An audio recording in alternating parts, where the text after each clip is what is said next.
To most people, the word possession means actual possession. I have it here in my hand, I have it in my pocket, I have it in my pocketbook.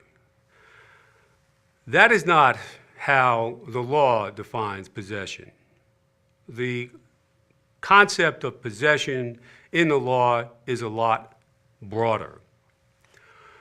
Apart from actual possession, which is possession where you have actual physical control of the item, there is constructive possession. Constructive possession is a situation where the individual knows what the item is, knows where the item is located, and is able to exert control over the item. I guess a classic example of that is you and I are partners in a law firm, and we're seated at a conference table, and there's a book in between both of us.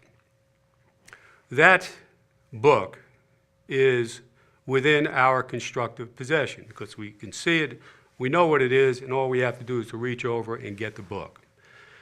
In addition to constructive possession, there is joint possession.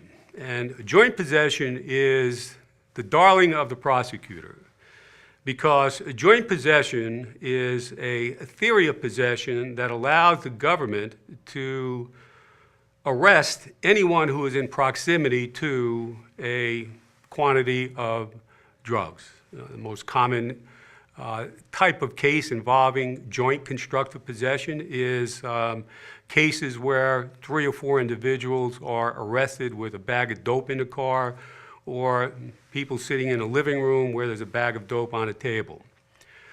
When you get to those joint constructive cases, guys and gals who work in this business on a regular basis recognize that there's a principle of law that can give some people comfort with these joint constructive cases, and that principle says mere presence at a site where drugs are located is not evidence of guilt.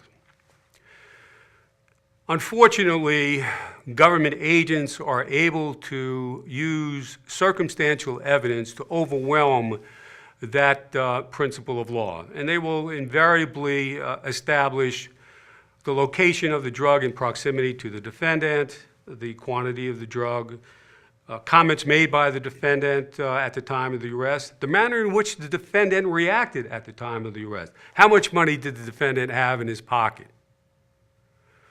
In those cases, it's very important for a trial lawyer to start developing the factual nuances associated with the arrest.